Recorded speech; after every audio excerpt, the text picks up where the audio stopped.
বিসমিল্লাহির রহমানির রহিম। দয়াময় পরম দয়ালু আল্লাহর নামে। ইয়া আইয়ুহাল্লাযীনা আমানু আওফু বিল উকুদ أحلت لكم بهيمة الأنعام إلا ما يتلى عليكم غير محل الصيد وأنتم حرم إن الله يحكم ما يريد। হে মুমিনগণ, তোমরা অঙ্গীকার পূর্ণ করিবে যাহা তোমাদের নিকট বর্ণিত হইতেছে, তাহা ব্যতীত চতুষ্পদ আনআম তোমাদের জন্য হালাল করা হইল। তবে ইহরাম অবস্থায় শিকার করাকে বৈধ মনে করিবে না। নিশ্চয়ই আল্লাহ যাহা ইচ্ছা আদেশ করেন। ইয়া আইয়ুহাল্লাযীনা আমানু লা তুহিল্লু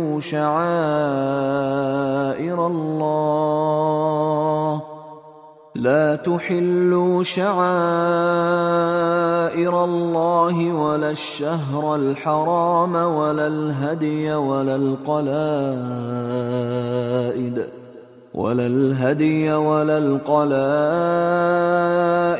ولا آمين البيت الحرام يبتغون فضلا من ربهم ورضوانا وإذا حللتم فاصطادوا ولا يجرمنكم شنآن قوم أن صدوكم عن المسجد الحرام أن تعتدوا وتعاونوا على البر والتقوى ولا تعاونوا على الإثم والعدوان واتقوا الله إن الله شديد العقاب। হে মুমিনগণ, আল্লাহর নিদর্শনের পবিত্র মাসের কুরবানির জন্য কাবায় প্রেরিত পশুর, গলায় পরানো চিহ্ন বিশিষ্ট পশুর এবং নিজ প্রতিপালকের অনুগ্রহ ও সন্তোষ লাভের আশায় পবিত্র গৃহ অভিমুখে যাত্রীদের পবিত্রতার অবমাননা করিবে না। যখন তোমরা ইহরাম মুক্ত হইবে তখন শিকার করিতে পারো। তোমাদেরকে মসজিদুল হারামে প্রবেশে বাধা দেওয়ার কারণে কোন সম্প্রদায়ের প্রতি বিদ্বেষ তোমাদেরকে যেন কখনোই সীমা লঙ্ঘনে প্ররোচিত না করে। সৎকর্ম ও তাকওয়ায় তোমরা পরস্পর প্রতিযোগিতা করিবে এবং পাপ ও সীমা লঙ্ঘনে একে অন্যের সহযোগিতা করিবে না। আল্লাহকে ভয় করিবে, নিশ্চয়ই আল্লাহ শাস্তিদানে কঠোর। حرمت عليكم الميتة والدم ولحم الخنزير وما أهل لغير الله به والمنخنقة والموقوذة والمتردية والنطيحة وما أكل السبع إلا ما ذكيتم وما ذبح على النصب وأن تستقسموا بالأزلام ذلكم فسق اليوم يئس الذين كفروا من دينكم فلا تخشوهم واخشون اليوم أكملت لكم دينكم وأتممت عليكم نعمتي ورضيت لكم الإسلام دينا فمن اضطر في مخمصة غير متجانف لإثم فإن الله غفور رحيم। তোমাদের জন্য হারাম করা হইয়াছে মৃত জন্তু, রক্ত, শুকুর মাংস, আল্লাহ ব্যতীত অপরের নামে জবেকৃত পশু আর শ্বাসরোধে মৃত্যু জন্তু, প্রহারে মৃত জন্তু, পতনে মৃত জন্তু, সিংহাঘাতে মৃত জন্তু এবং হিংস্র পশুতে খাওয়া জন্তু। তবে যাহা তোমরা জবে করিতে পারিয়াছ তাহা ব্যতীত, আর যাহা মূর্তি পূজার বেদির উপর বলি দেওয়া হয় তাহা এবং জুয়া তীর দ্বারা ভাগ্য নির্ণয় করা এইসব পাপ কাজ। আজ কাফিররা তোমাদের দ্বীনের বিরুদ্ধাচরণে হতাশ হইয়াছে। সুতরাং তাহাদেরকে ভয় করিও না, শুধু আমাকে ভয় করো। আজ তোমাদের জন্য তোমাদের দিন পূর্ণাঙ্গ করিলাম ও তোমাদের প্রতি আমার অনুগ্রহ সম্পূর্ণ করিলাম এবং ইসলামকে তোমাদের দিন মনোনীত করিলাম। তবে কেহ পাপের দিকে না ঝুঁকিয়া ক্ষুধার তাড়নায় বাধ্য হইলে তখন আল্লাহ তো ক্ষমাশীল, পরম দয়ালু। يسألونك ماذا أحل لهم قل أحل لكم الطيبات وما علمتم من الجوارح مكلبين تعلمونهن مما علمكم الله فكلوا مما أمسكن عليكم واذكروا اسم الله عليه واتقوا الله إن الله سريع الحساب। লোকে তোমাকে প্রশ্ন করে তাহাদের জন্য কি কি হালাল করা হইয়াছে। বলো, সমস্ত ভালো জিনিস তোমাদের জন্য হালাল করা হইয়াছে এবং শিকারী পশু পাখি যাদেরকে তোমরা শিকার শিক্ষা দিয়াছ, যেভাবে আল্লাহ তোমাদেরকে শিক্ষা দিয়াছেন, উহারা যাহা তোমাদের জন্য ধরিয়া আনে তাহা ভক্ষণ করিবে এবং ইহাতে আল্লাহর নাম নেবে আর আল্লাহকে ভয় করিবে। নিশ্চয়ই আল্লাহ হিসাব গ্রহণে অত্যন্ত তৎপর। اليوم أحل لكم الطيبات وطعام الذين أوتوا الكتاب حل لكم وطعامكم حل لهم والمحصنات من المؤمنات والمحصنات من الذين أوتوا الكتاب من قبلكم والمحصنات من الذين أوتوا الكتاب من قبلكم إذا آتيتموهن أجورهن محصنين غير مسافحين ولا متخذي أخدان ومن يكفر بالإيمان فقد حبط عمله وهو في الآخرة من الخاسرين। আজ তোমাদের জন্য সমস্ত ভালো জিনিস হালাল করা হইল। যাহাদেরকে কিতাব দেওয়া হইয়াছে তাহাদের খাদ্যদ্রব্য তোমাদের জন্য হালাল ও তোমাদের খাদ্যদ্রব্য তাহাদের জন্য হালাল। এবং মুমিন সচ্চরিত্রা নারী ও তোমাদের পূর্বে যাহাদেরকে কিতাব দেওয়া হইয়াছে তাহাদের সচ্চরিত্রা নারী তোমাদের জন্য বৈধ করা হইল, যদি তোমরা তাহাদের মাহর প্রদান করো বিবাহের জন্য, প্রকাশ্য ব্যভিচার অথবা গোপন প্রণয়নী গ্রহণের জন্য নয়। কেহ ঈমান প্রত্যাখ্যান করিলে তাহার কর্ম নিষ্ফল হইবে এবং সে আখিরাতে ক্ষতিগ্রস্তদের অন্তর্ভুক্ত হইবে। يا أيها الذين آمنوا إذا قمتم إلى الصلاة فاغسلوا وجوهكم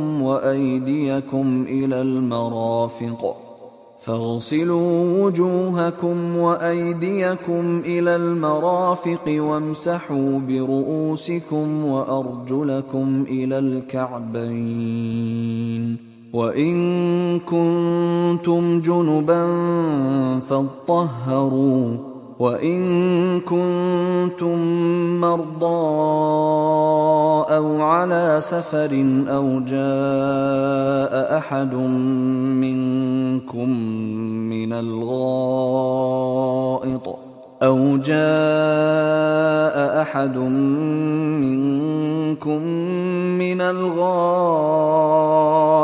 أو لامستم النساء فلم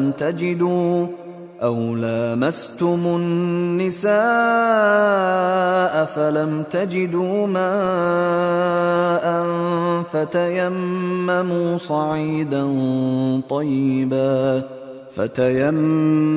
صعيدا طيبا فامسحوا بوجوهكم وأيديكم منه ما يريد الله ليجعل عليكم من حرج ولكن يريد ليطهركم وليتم نعمته عليكم ولكن يريد ليطهركم وليتم نعمته عليكم لعلكم تشكرون হে মুমিনগণ, যখন তোমরা সালাতের জন্য প্রস্তুত হইবে তখন তোমরা তোমাদের মুখমণ্ডল ও হাত কোনই পর্যন্ত ধৌত করিবে এবং তোমাদের মাথা মোছে করিবে এবং পা গ্রন্থি পর্যন্ত ধৌত করিবে।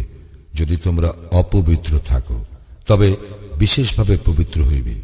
তোমরা যদি পীড়িত হও অথবা সফরে থাকো অথবা তোমাদের কেহ শৌচস্থান হইতে আসে অথবা তোমরা স্ত্রীর সঙ্গে সঙ্গত হও এবং পানি না পাও, তবে পবিত্র মাটি দ্বারা তায়াম্মুম করিবে এবং উহা দ্বারা তোমাদের মুখমণ্ডল ও হাত মোছে করিবে। আল্লাহ তোমাদেরকে কষ্ট দিতে চান না, বরং তিনি তোমাদেরকে পবিত্র করিতে চান ও তোমাদের প্রতি তাহার অনুগ্রহ সম্পূর্ণ করিতে চান, যাতে তোমরা কৃতজ্ঞতা জ্ঞাপন করো। واذكروا نعمة الله عليكم وميثاقه الذي واثقكم به إذ قلتم سمعنا وأطعنا واتقوا الله إن الله عليم بذات الصدور স্মরণ করো তোমাদের প্রতি আল্লাহর অনুগ্রহ এবং যে অঙ্গীকারে তিনি তোমাদেরকে আবদ্ধ করিয়াছিলেন তাহা, যখন তোমরা বলিয়াছিলে শ্রবণ করিলাম ও মান্য করিলাম এবং আল্লাহকে ভয় করো। অন্তরে যাহা আছে সে সম্বন্ধে আল্লাহ তো সবিশেষ অবহিত। ইয়া আইয়ুহাল্লাযীনা আমানু কুনু কওয়ামিনা লিল্লাহি শুহাদাআ বিল কিসত ولا يجرمنكم شنآن قوم على ألا تعدلوا اعدلوا هو أقرب للتقوى واتقوا الله إن الله خبير بما تعملون হে মুমিনগণ, আল্লাহর উদ্দেশ্যে ন্যায় সাক্ষ্যদানে তোমরা অবিচল থাকিবে। কোন সম্প্রদায়ের প্রতি বিদ্বেষ তোমাদেরকে যেন কখনো সুবিচার বর্জনে প্ররোচিত না করে। সুবিচার করিবে, ইহা তাকওয়ার নিকটতর, এবং আল্লাহকে ভয় করিবে। তোমরা যাহা করো নিশ্চয়ই আল্লাহ তাহার সম্যক খবর রাখেন। وعد الله الذين آمنوا وعملوا الصالحات لهم مغفرة وأجر عظيم যাহারা ঈমান আনে ও সৎ কাজ করে আল্লাহ তাহাদেরকে প্রতিশ্রুতি দিয়াছেন, তাহাদের জন্য ক্ষমা এবং মহা পুরস্কার আছে। والذين كفروا وكذبوا بآياتنا أولئك أصحاب الجحيم যারা কুফরি করে এবং আমার আয়াতকে মিথ্যা জ্ঞান করে তাহারা প্রজ্বলিত অগ্নির অধিবাসী। يا أيها الذين آمنوا اذكروا نعمة الله عليكم إذ هم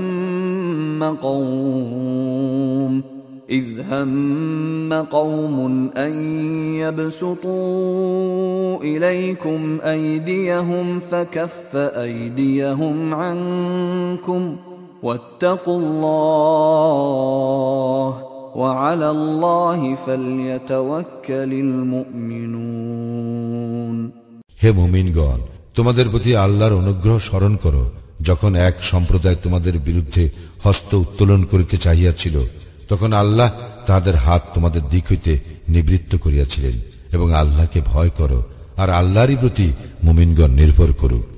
ولقد أخذ الله ميثاق بني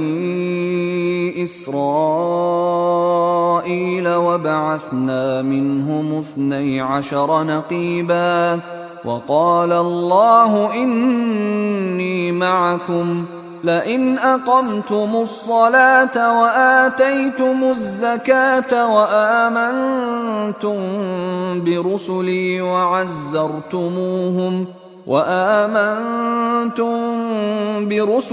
وعزرتموهم وأقرضتم الله قرضا حسنا لأكفرن عنكم سيئاتكم ولأدخلنكم جنات ولأدخلنكم جنات تجري من تحتها الأنهار فمن كفر بعد ذلك منكم فقد ضل سواء السبيل। আর আল্লাহ তো বনি ইসরায়েলের অঙ্গীকার গ্রহণ করিয়াছিলেন এবং তাহাদের মধ্য হইতে 12 জন নেতা নিযুক্ত করিয়াছিলাম। আর আল্লাহ বলিয়াছিলেন, আমি তোমাদের সঙ্গে আছি, তোমরা যদি সালাত কায়েম করো, যাকাত দাও, আমার রাসূলগণের প্রতি ঈমান আনো ও তাহাদেরকে সম্মান করো এবং আল্লাহকে উত্তম ঋণ প্রদান করো, তবে তোমাদের পাপ অবশ্যই মোচন করিব এবং নিশ্চয় তোমাদেরকে দাখিল করিব জান্নাতে, যাহার পাদদেশে নদী প্রবাহিত। ইহার পরও কেহ কুফরি করিলে সে তো সরল পথ হারাইবে।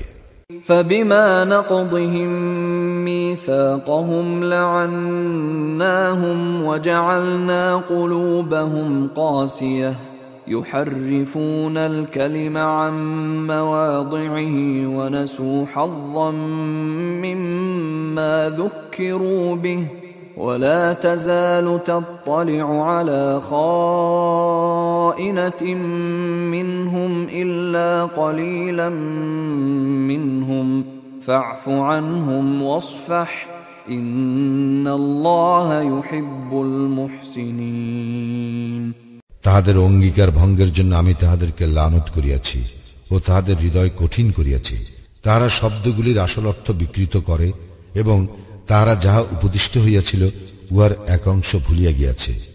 তুমি সর্বদা উহাদের অল্প সংখ্যক ব্যতীত সকলকেই বিশ্বাসঘাতকতা করিতে দেখিতে পাইবে।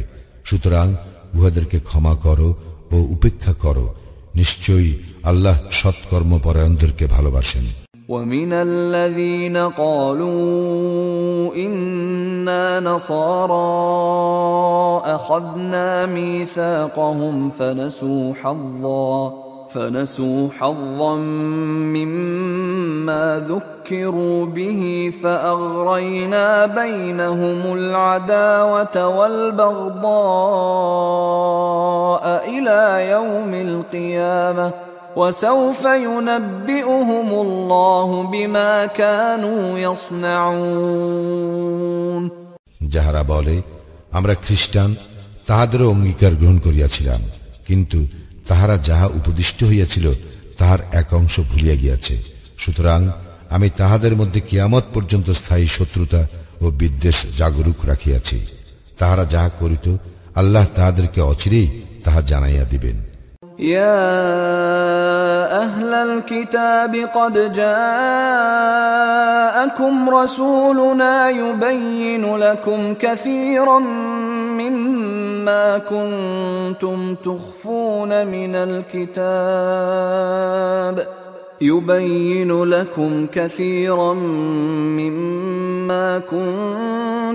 تخفون من الكتاب ويعفو عن كثير قد جاءكم من الله نور وكتاب مبين। হে কিতাবীগণ, আমার রাসূল তোমাদের নিকট আসিয়াছে। তোমরা কিতাবের যাহা গোপন করিতে সে উহার অনেক কিছু তোমাদের নিকট প্রকাশ করে এবং অনেক কিছু উপেক্ষা করিয়া থাকে। আল্লাহর নিকট হইতে এক জ্যোতি ও স্পষ্ট কিতাব তোমাদের নিকট আসিয়াছে। يهدي به الله من اتبع رضوانه سبل السلام ويخرجهم من الظلمات إلى النور بإذنه ويهديهم إلى صراط مستقيم। যাহারা আল্লাহর সন্তুষ্টি লাভ করিতে চায়, ইহা দ্বারা তিনি তাহাদেরকে শান্তির পথে পরিচালিত করেন এবং নিজ অনুমতিক্রমে অন্ধকার হইতে বাহির করিয়া আলোর দিকে লইয়া যান এবং উহাদেরকে সরল পথে পরিচালিত করেন। لقد كفر الذين قالوا إن الله هو المسيح ابن مريم قل فمن يملك من الله شيئا إن أراد أن يهلك المسيح ابن مريم وأمه ومن في الأرض جميعا ولله ملك السماوات والأرض وما بينهما يخلق ما يشاء والله على كل شيء قدير। যাহারা বলে মারিয়াম তনয় মসিহ আল্লাহ, তাহারা তো কুফরি করিয়াছেই। বলো, আল্লাহ মারিয়াম তনয় মসিহ তাহার মাতা এবং দুনিয়ার সকলকে যদি ধ্বংস করিতে ইচ্ছা করেন তবে তাহাকে বাধা দিবার শক্তি কাহার আছে? আসমান ও জমিনের এবং ইহাদের মধ্যে যাহা কিছু আছে তাহার সার্বভৌমত্ব আল্লাহরই। তিনি যাহা ইচ্ছা সৃষ্টি করেন এবং আল্লাহ সর্ববিষয়ে সর্বশক্তিমান। وقالت اليهود والنصارى نحن أبناء الله وأحباؤه قل فلم يعذبكم بذنوبكم بل أنتم بشر ممن خلق يغفر لمن يشاء ويعذب من يشاء ولله ملك السماوات والأرض وما بينهما وإليه المصير। ইয়াহুদী ও খ্রিস্টানগণ বলে আমরা আল্লাহর পুত্র ও তাহার প্রিয়। বলো, তবে কেন তিনি তোমাদের পাপের জন্য তোমাদেরকে শাস্তি দেন? না, তোমরা মানুষ তাহাদেরই মতো যাহাদেরকে আল্লাহ সৃষ্টি করিয়াছেন। যাহাকে ইচ্ছা তিনি ক্ষমা করেন এবং যাহাকে ইচ্ছা তিনি শাস্তি দেন। আসমান ও জমিনের এবং ইহাদের মধ্যে যাহা কিছু আছে তাহার সার্বভৌমত্ব আল্লাহরই, আর প্রত্যাবর্তন তাহারই দিকে। يا أهل الكتاب قد جاءكم رسولنا يبين لكم على فترة من الرسل أن تقولوا ما جاءنا من بشير ولا نذير فقد جاءكم بشير ونذير والله على كل شيء قدير। হে কিতাবীগণ, রাসূল প্রেরণে বিরতির পর আমার রাসূল তোমাদের নিকট আসিয়াছে। সে তোমাদের নিকট স্পষ্ট ব্যাখ্যা করিতেছে, যাহাতে তোমরা বলিতে না পারো কোন সুসংবাদবাহী ও সতর্ককারী আমাদের নিকট আসে নাই। এখন তো তোমাদের নিকট একজন সুসংবাদদাতা ও সতর্ককারী আসিয়াছে। আল্লাহ সর্ববিষয় সর্বশক্তিমান। وَإِذْ قَالَ مُوسَى لِقَوْمِهِ يَا قَوْمِ اذْكُرُوا نِعْمَةَ اللَّهِ عَلَيْكُمْ إِذْ جَعَلَ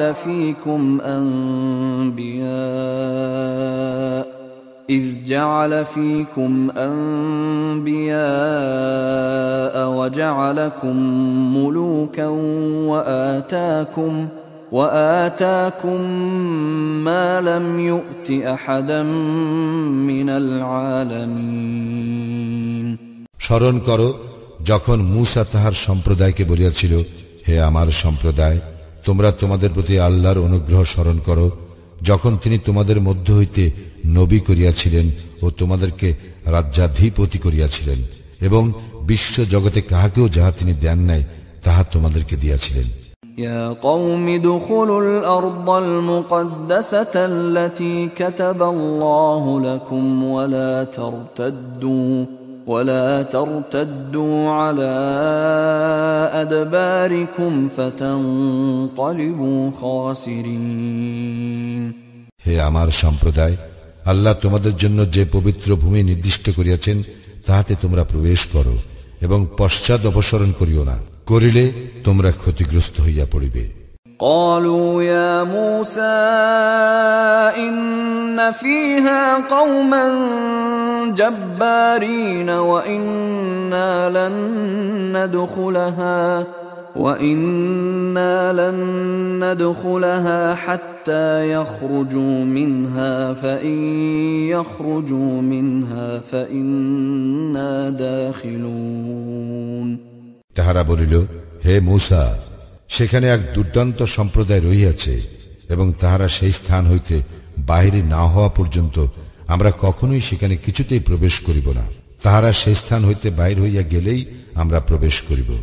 قال رجلان من الذين يخافون أنعم الله عليهم ادخلوا عليهم الباب فإذا دخلتموه فإنكم غالبون وعلى الله فتوكلوا إن كنتم مؤمنين যাহারা ভয় করিতেছিল তাহাদের মধ্যে দুইজন যাদের প্রতি আল্লাহ অনুগ্রহ করিয়াছিলেন, তাহারা বলিল, তোমরা তাহাদের মোকাবিলা করিয়া দ্বার দিয়া প্রবেশ করো, প্রবেশ করিলেই তোমরা জয়ী হইবে এবং তোমরা মুমিন হইলে আল্লাহর উপরেই নির্ভর করো।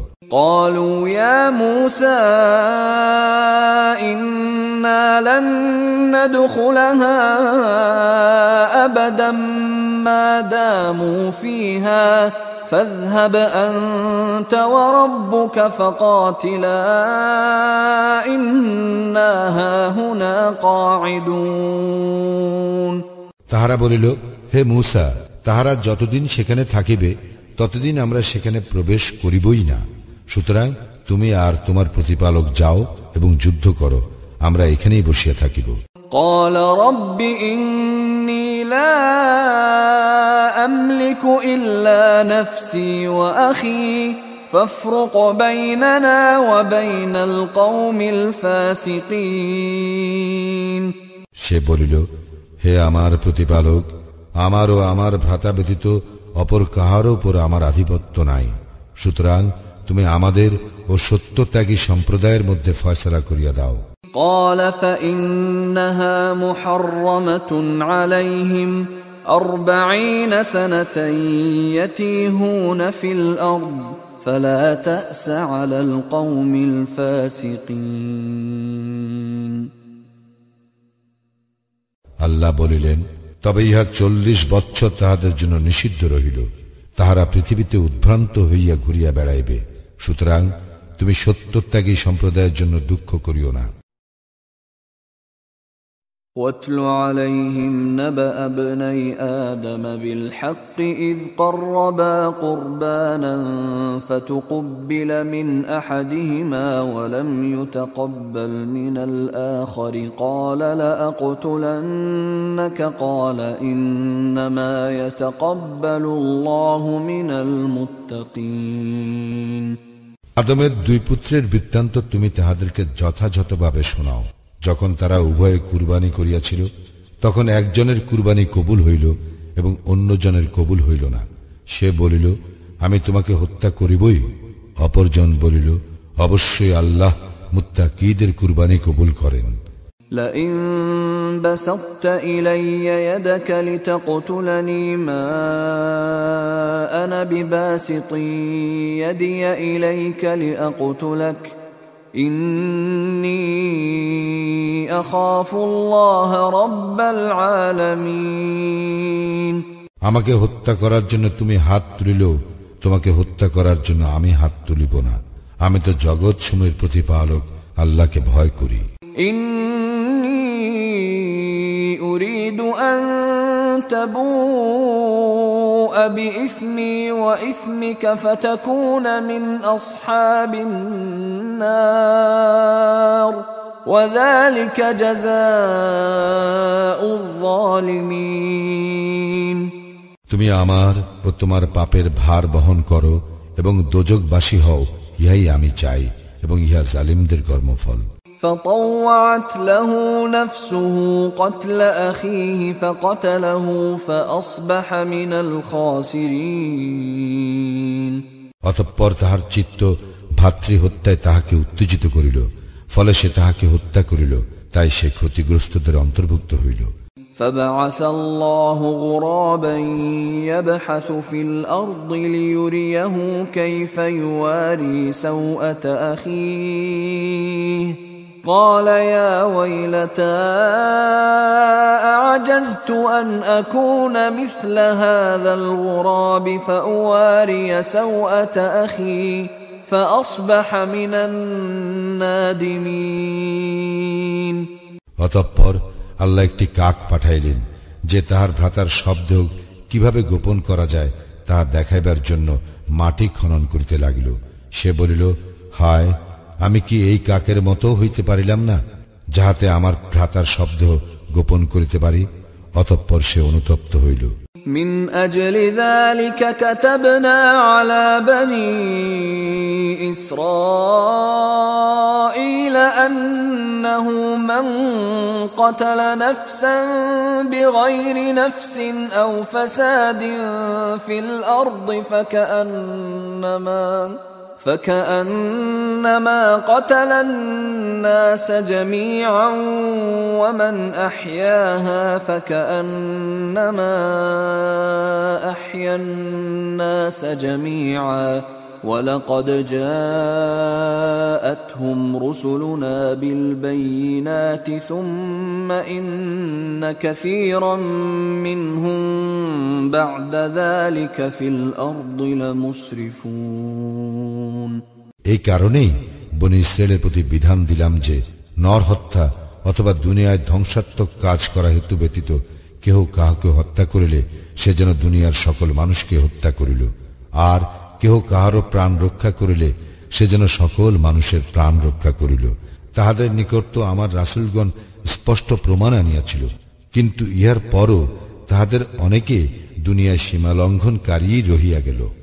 إنما جزاء الذين يحاربون الله ورسوله ويسعون في الأرض فسادا أن يقتلوا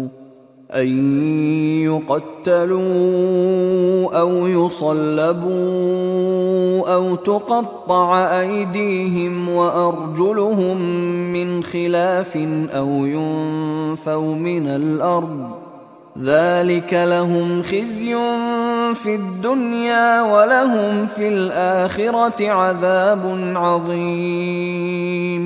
যাহারা আল্লাহ ও তাহার রাসূলের বিরুদ্ধে যুদ্ধ করে এবং দুনিয়ায় ধ্বংসাত্মক কাজ করিয়া বেড়ায়, ইহাই তাহাদের শাস্তি যে তাহাদেরকে হত্যা করা হইবে অথবা ক্রুশবিদ্ধ করা হইবে অথবা বিপরীত দিক হইতে তাহাদের হাত ও পা কাটিয়া ফেলা হইবে অথবা তাহাদেরকে দেশ হইতে নির্বাসিত করা হইবে। দুনিয়ায় ইহাই তাহাদের লাঞ্ছনা ও পরকালে তাহাদের জন্য মহা শাস্তি রইয়াছে। إلا الذين تابوا من قبل أن تقدروا عليهم فاعلموا أن الله غفور رحيم. তবে তোমাদের আয়াত্তাধীনে আসিবার পূর্বে যাহারা তওবা করিবে তাহাদের জন্য নয়, সুতরাং জানিয়া রাখো আল্লাহ অবশ্যই ক্ষমাশীল, পরম দয়ালু। يا أيها الذين آمنوا اتقوا الله وابتغوا إليه الوسيلة وجاهدوا في سبيله لعلكم تفلحون. হে মুমিনগণ, আল্লাহকে ভয় করো, তাহার নৈকট্য লাভের উপায় অন্বেষণ করো ও তাহার পথে সংগ্রাম করো, যাহাতে তোমরা সফল কাম হইতে পারো। إن الذين كفروا لو أن لهم ما في الأرض جميعا ومثله معه ليفتدوا به من عذاب يوم القيامة ما تقبل منهم ولهم عذاب أليم. যাহারা কুফরি করিয়াছে, কিয়ামতের দিন শাস্তি হইতে মুক্তির জন্য পণ স্বরূপ দুনিয়ায় যাহা কিছু আছে, যদি তাহাদের তাহার সমস্তই থাকে এবং তাহার সঙ্গে সমপরিমাণ আরও থাকে, তবুও তাহাদের নিকট হইতে তাহা গৃহীত হইবে না এবং তাহাদের জন্য মর্মন্তুর শাস্তি রইয়াছে। يريدون أن يخرجوا من النار وما هم خارجين منها ولهم عذاب مقيم তারা দোজখ হইতে বাহির হইতে চাইবে, কিন্তু তাহারা উহা হইতে বাহির হইবার নয়, এবং তাহাদের জন্য স্থায়ী শাস্তি রইয়াছে।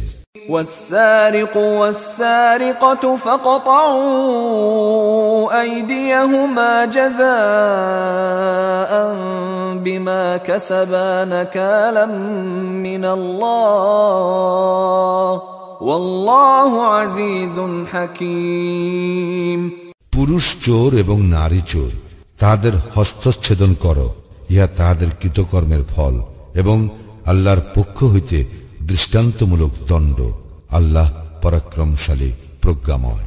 فمن تاب من بعد ظلمه وأصلح فإن الله يتوب عليه إن الله غفور رحيم কিন্তু সীমা লঙ্ঘন করার পর কেহ তওবা করিলে ও নিজেকে সংশোধন করিলে অবশ্যই আল্লাহ তাহার তওবা কবুল করিবেন। আল্লাহ তো ক্ষমাশীল, পরম দয়ালু। ألم تعلم أن الله له ملك السماوات والأرض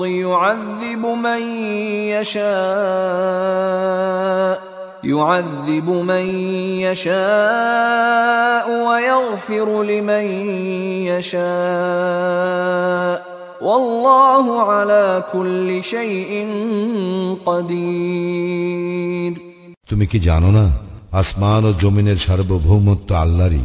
যাহাকে ইচ্ছা তিনি শাস্তি দেন, আর যাহাকে ইচ্ছা তিনি ক্ষমা করেন, এবং আল্লাহ সর্ববিষয়ে শক্তিমান। يا أيها الرسول لا يحزنك الذين يسارعون في الكفر من الذين قالوا آمنا بأفواههم ولم تؤمن قلوبهم ومن الذين هادوا سماعون للكذب سماعون لقوم آخرين لم يأتوك يحرفون الكلم من بعد مواضعه يقولون إن أوتيتم هذا فخذوه وإن لم تؤتوه فاحذروا ومن يرد الله فتنته فلن تملك له من الله شيئا أولئك الذين لم يرد الله أن يطهر قلوبهم لهم في الدنيا خزي ولهم في الآخرة عذاب عظيم হে রাসূল, তোমাকে যেন দুঃখ না দেয় যাহারা কুফরির দিকে দ্রুত ধাবিত হয়, যাহারা মুখে বলে ঈমান আনিয়াছি, অথচ তাদের অন্তর ঈমান আনে না, এবং ইয়াহুদীদের মধ্যে যাহারা অসত্য শ্রবণে তৎপর, তোমার নিকট আসে না এমন এক ভিন্ন দলের পক্ষে যাহারা কান পাতিয়া থাকে। শব্দগুলি যথাযথ সুবিন্যস্ত থাকার পরও তাহারা সেগুলির অর্থ বিকৃত করে। তাহারা বলে, এই প্রকার বিধান দিলে গ্রহণ করিও এবং উহা না দিলে বর্জন করিও, এবং আল্লাহ যাহার পথচ্যুতি চান তাহার জন্য আল্লাহর নিকট তোমার কিছুই করিবার নাই। তাহাদের হৃদয়কে আল্লাহ বিশুদ্ধ করিতে চান না। তাহাদের জন্য আছে দুনিয়ার লাঞ্ছনা, আর আখিরাতে রহিয়াছে তাহাদের জন্য মহাশাস্তি। سماعون للكذب أكالون للسحت فإن جاءوك فاحكم بينهم أو أعرض عنهم وإن تعرض عنهم فلن يضروك شيئا وإن حكمت فاحكم بينهم بالقسط إن الله يحب المقسطين তাহারা মিথ্যা শ্রবণে অত্যন্ত আগ্রহশীল এবং অবৈধ ভক্ষণে অত্যন্ত আসক্ত। তাহারা যদি তোমার নিকট আসে তবে তাহাদের বিচার নিষ্পত্তি করিও অথবা তাহাদেরকে উপেক্ষা করিও। তুমি যদি তাহাদেরকে উপেক্ষা করো তবে তাহারা তোমার কোনো ক্ষতি করিতে পারিবে না, আর যদি বিচার নিষ্পত্তি করো তবে তাহাদের মধ্যে ন্যায় বিচার করিও। নিশ্চয়ই আল্লাহ ন্যায় পরায়ণদের ভালোবাসেন।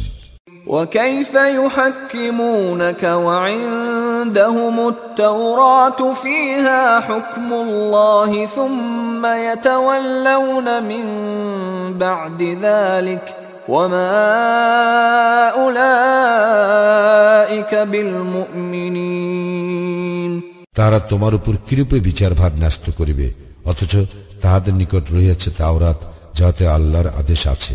ইহার পরও তাহারা মুখ ফিরাইয়া নেয় এবং উহারা মুমিন নয়। ইন্না আনজালনা আত-তাওরাতা ফীহা হুদাও ওয়া নূর يحكم بها النبيون الذين أسلموا للذين هادوا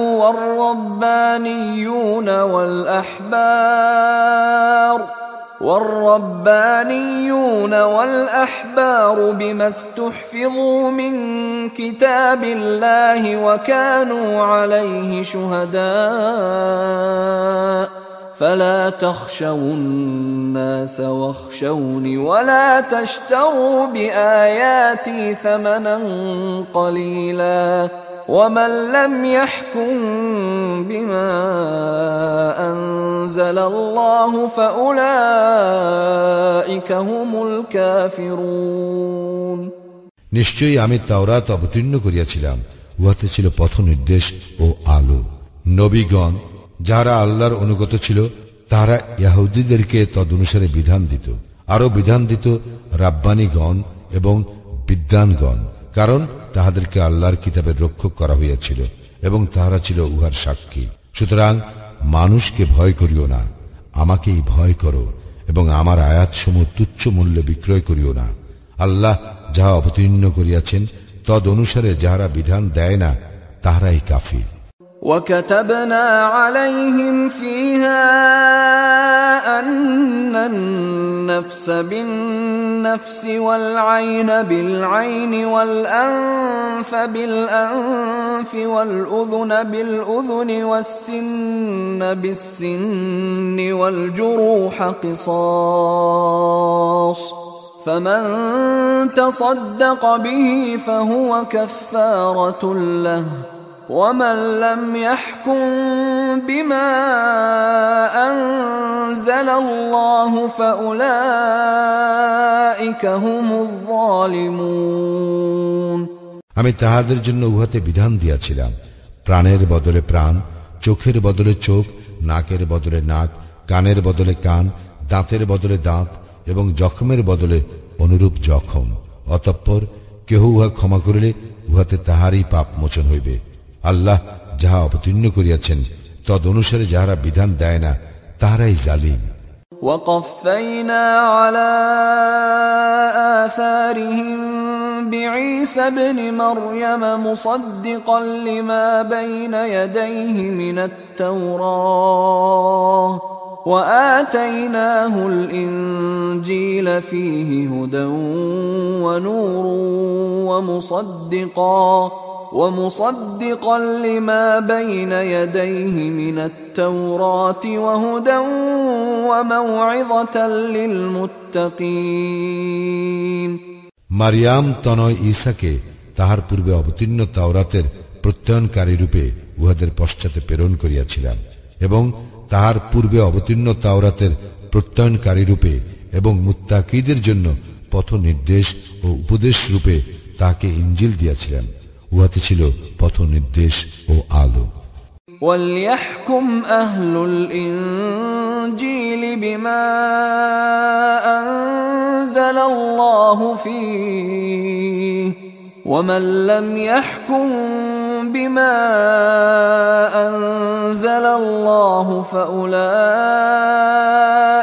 هُمُ الْفَاسِقُونَ ইনজিল অনুসারীগণ যেন আল্লাহ উহাতে যাহা অবতীর্ণ করিয়াছেন তদ অনুসারে বিধান দেয়। আল্লাহ যাহা অবতীর্ণ করিয়াছেন তদ অনুসারে যাহারা বিধান দেয় না তাহারাই ফাসিক।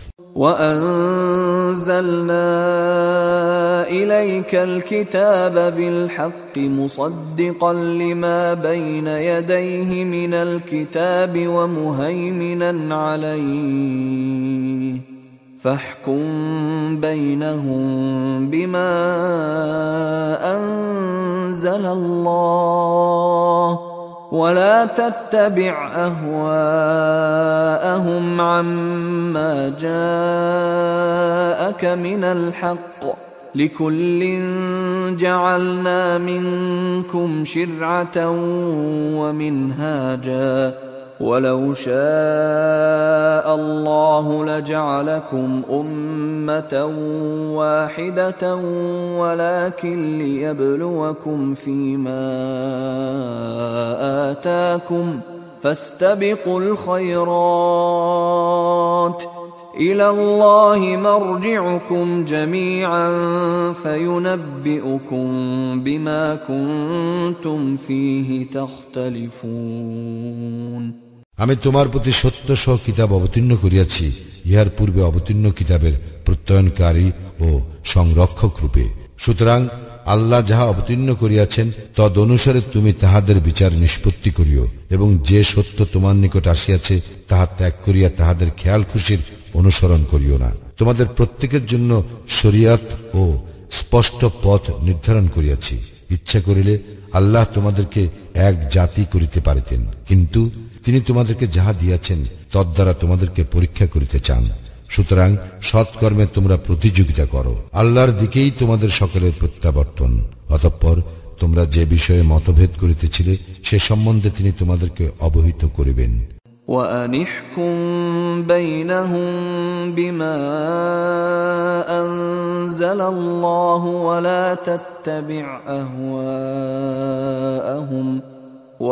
تتبع أهواءهم واحذرهم أن يفتنوك عن بعض ما أنزل الله إليك فإن تولوا فاعلم أنما يريد الله أن يصيبهم ببعض ذنوبهم وإن كثيرا من الناس لفاسقون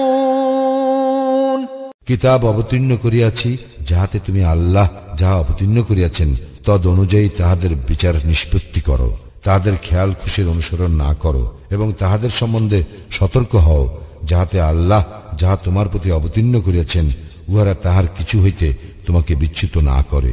যদি তাহারা মুখ ফিরাইয়া নেয় তবে জানিয়া রাখো যে তাহাদের কোন কোন পাপের জন্য আল্লাহ তাহাদেরকে শাস্তি দিতে চান, এবং মানুষের মধ্যে অনেকেই তো সত্য ত্যাগী। أفحكم الجاهلية يبغون ومن أحسن من الله حكما لقوم يوقنون তবে কি তাহারা জাহিলি যুগের বিধিবিধান কামনা করে? নিশ্চিত বিশ্বাসী সম্প্রদায়ের জন্য বিধান দানে আল্লাহ অপেক্ষা কে শ্রেষ্ঠতর?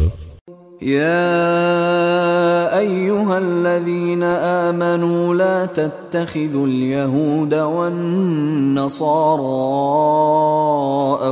أولياء بعضهم أولياء بعض ومن يتولهم منكم فإنه منهم إن الله لا يهدي القوم الظالمين হে মুমিনগণ, তোমরা ইহুদি ও খ্রিস্টানদেরকে বন্ধুরূপে গ্রহণ করিও না। তারা পরস্পর পরস্পরের বন্ধু।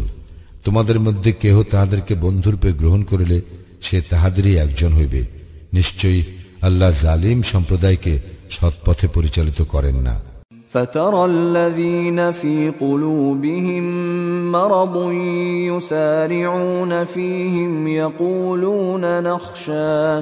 يقولون نخشى أن تصيبنا دائرة فعسى الله أن يأتي بالفتح أو أمر من عنده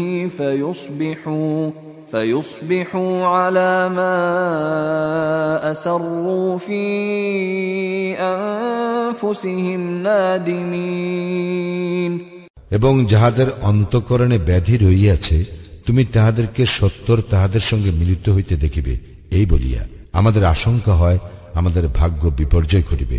হয়তো আল্লাহ বিজয় অথবা তাহার নিকট হইতে এমন